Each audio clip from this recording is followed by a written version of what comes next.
આપણો સૌનો જન્મ કોઈ વૃત્તિને આધીન પ્રભુએ કરાવડાવ્યો છે.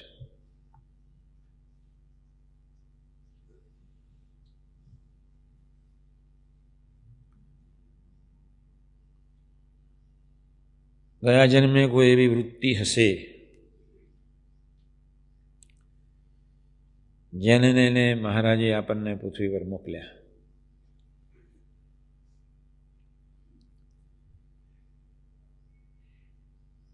આત્મીયતાની જે વાત સમજે છે એ વ્યક્તિ પૂર્વની કહેવાય, મહારાજના વખતની જ કહેવાય.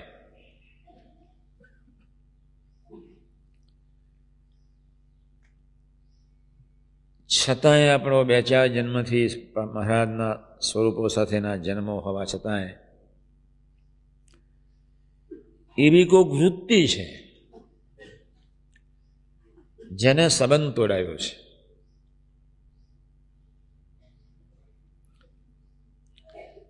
નહીં તો પૃથ્વી પર આવવાનું હોય નહીં.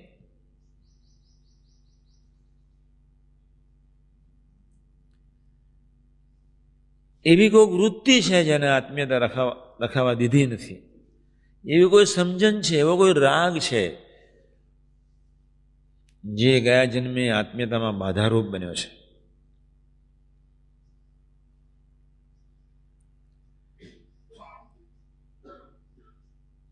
મારે તમને આજે એ વાત એ કરવી છે કે તમે તમારા વૃત્તિ, સમજણ, રાગને ઓળખો. પહેલી વાત.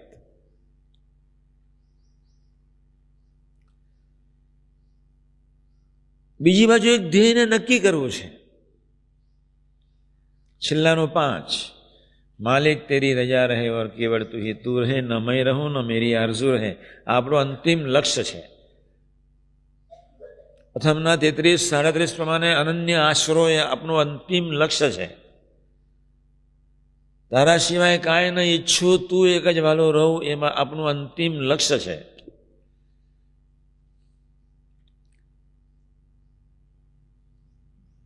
મહાત્મા જ્ઞાને છે નિશ્ચય કરીને તારા બળે જીવવું એ આપણું અંતિમ લક્ષ્ય છે.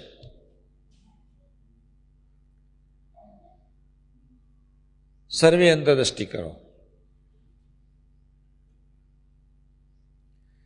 એવી કઈ વૃત્તિ, એવો કયો રાગ, એવી કોઈ સમજણ, એવી કઈ સાત્વિકતા જે આત્મીયતા રહેવા દેતું નથી, એ સંબંધ તોડાવે છે.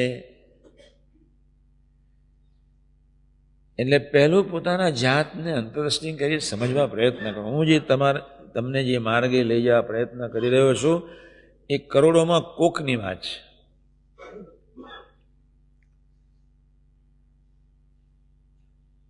કરોડોમાં કોક આ માર્ગે ચાલે.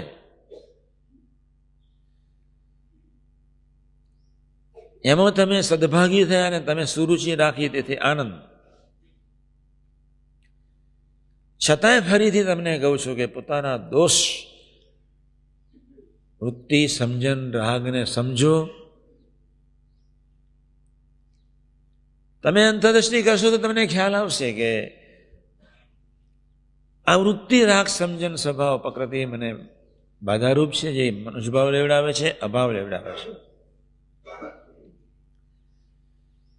અમને એક ખાનગી હત્યા કરીને આવ્યો. 2 ભાઈ છે, બંને પ્રીતિવાન છે, બંને નિષ્ઠાવાન છે, બંને સેવાભાવી છે.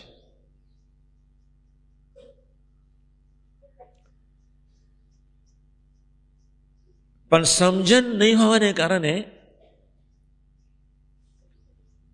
આત્મીયતા દ્રઢ થતી નથી.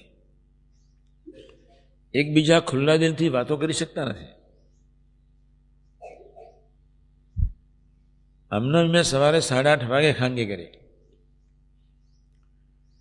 બંને સેવાભાવી, બંને પ્રીતિવાન, બંને નિષ્ઠાર્થી, પણ જીવનનો એક અંતિમ ધ્યેય નક્કી નહીં હોવાને કારણે મારા જીવનનો ધ્યેય આ છે, બસ તું, તારું ગમતું એ જ મારી સાધના. જેને લઈને જે વિકાસ જરૂરી છે થતો નથી, જેને લઈને બે ભાઈઓની વચ્ચે આત્મીયતા હોવી જોઈએ થતી નથી, બંને ભાઈઓ ખુલ્લા દિલથી વાતો કરી શકતા નથી, સ્વીકારી શકતા નથી. સાથી નિષ્ઠાની કચાશ છે, સાથી બુદ્ધિ પર, બુદ્ધિ મન બુદ્ધિથી પર, પોતાની સમજણથી પર એક તું છું તને રાજી કરવાનો છે એવી ભાવનાની કચાશ છે. સેંકડો કુટુંબોમાં આ જ કરુણ હાલત છે અત્યારે. અમરીશો હોય, બહુ સેવાઓ બધાએ કરી. અનન્ય આશરે જીવવું એ કોક ચીજ જુદી છે. હું જ્યાં બેસું છું અનિર્દેશમાં, ત્યાં આગળ બંને બાજુ સામે ને આગળ ને પાછળ બંને અનંત આધાર છોડીને એક ભગવાનના આશરે જીવવો. પાછળ સૂત્ર છે, સામે સૂત્ર વાંચવા માટે લખ્યું છે, માલિક તેરી રજા રહે ઓર કેવળ તું હી તું રહે, ન મેં રહું ન મેરી આરઝુ રહે. આ એક અંતિમ લક્ષ્ય છે અને આ લક્ષ્યને બુદ્ધિથી પાર જીવમાં નક્કી કરવું પડે. મનને ખસેડવું પડે, બુદ્ધિને ખસેડવું પડે અને ત્યાં જીવમાં નક્કી કરવું પડે. આ રીતે જીવી લેવું છે. મન બુદ્ધિના મૂલ્યાંકનો, રાગો, સ્વભાવો, પ્રકૃતિ, દોષો અનંત હોય પણ આ ડેસ્ટિનેશનને મૂવ ન કરી શકે એને નિષ્ઠા કહેવાય. આપણે ખૂબ ધ્યાન રાખવાનું છે. અહીંયા તો કચરો પડેલો છે જ.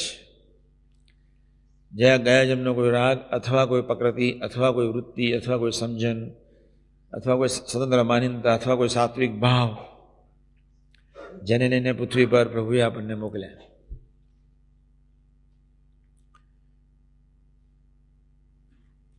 જેને લઈને સંબંધ તૂટ્યો ગયા જન્મે. પરમહંસોને સાત્વિકતા જ નડી, સાધનનું જાણ પણ નડ્યું, સૌની આગવી સમજણ નડી. સમજણ એક તુહી, પ્રથમ 37, પ્રથમ 33 અનંત.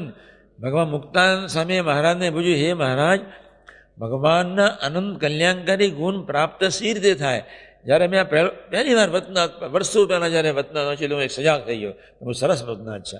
મુક્તાન સામે પ્રશ્ન સરસ પૂછ્યો, ભગવાનના અનંત કલ્યાણકારી ગુણ જીવ એવું શું કરે કે પ્રાપ્ત થાય? ત્યારે ભગવાને એક જ કહ્યું, અનન્ય આશરો. આપણે અનંત પ્રકારના આશાથી જીવતા આવીએ છીએ, અનંત પ્રકારના રાગેથી જીવતા હોઈએ છીએ, અનંત પ્રકારના સ્વભાવથી, અનંત પ્રકારની સમજણથી આપણે જીવતા હોઈએ છીએ. ઓળખો બસ.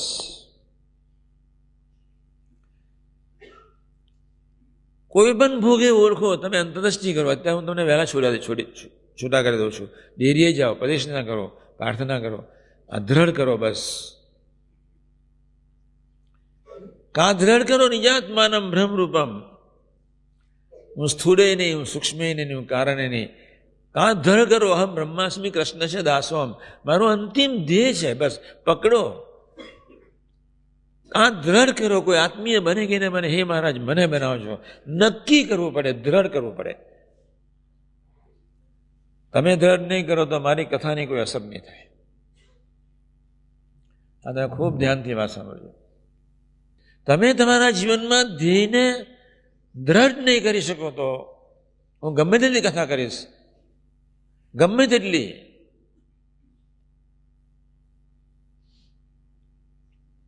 બળ મળશે નહીં. તમારા ડેસ્ટિનેશન જ ખબર ના હોય એટલે શું? સગ્ગા બે ભાઈ, ફરી કહું છું, 40 વર્ષનો સત્સંગ, ફરી કહું છું, બાપદાદા સત્સંગી, ફરી કહું છું, નિષ્ઠાવાન, ફરી કહું છું, ખૂબ પ્રીતિવાન, એટ એની ટાઈમ સેવામાં, ફરી કહું છું, છતાં બે ભાઈની વચ્ચે આત્મીયતા નથી. કારણ શું હશે? બંને દોડે છે, એવા દોડે કે તમને એમ લાગે બંને એકાંતિક. કોક એવી અનસમજણ છે, કોક એવી વૃત્તિ છે, કોઈ એવો રાગ છે, કોઈ એવી નિષ્ઠાની કચાશ છે, કોઈ એવી ધ્યેયની સ્પષ્ટતાની કચાશ છે. આઇન્સ્ટાઈનનો ધ્યેય પાકો જ હતો, તેને $45,000 કાપલી જ કરી નાખી. મેડમ ક્યુરીનો ધ્યેય પાકો જ હતો. 12.5 વર્ષ સુધી અંધારા ભરામાં કાર્બન ડાયોક્સાઇડથી એના શરીર સોજાઈ ગયું, એના શરીર ઉપર ધીમડા ભરી ગયા. ધ્યેય પાકો હતો. જ્યારે ભયણામાં નીચે ઉતરી ત્યાં રૂપાળી હતી, જ્યારે બહાર આવીને ત્યાં જય સ્વામિનારાયણ કાબરચિત્રી થઈ ગઈ હતી. પણ ધ્યેય નક્કી હતું, ઇટ વોઝ ડિસાઇડેડ. ન શરીર એને બંધનરૂપ બન્યું, ન એનું મન બંધનરૂપ બન્યું. અને શરીર પર આવેલું તો બધા આગા પાછા થઈ જાય. ન મન બંધનરૂપ, ન બુદ્ધિ બંધનરૂપ, ન ચિત્ત બંધનરૂપ, મંડી જ પડી. અને એમાંથી યુરેનિયમ પેદા થઈ ગયું, એમાંથી ઇલેક્ટ્રોન, ન્યુટ્રોન, પ્રોટોન પેદા થઈ ગયો. જગતને અદભુત એ બાઈ આપી ગઈ. એમ આપણા જીવનમાં એક ધ્યેય પાકો છે. આપણે શું નથી વાંચ્યું? આપણે ધ્યેય પાકો નથી કર્યો. બસ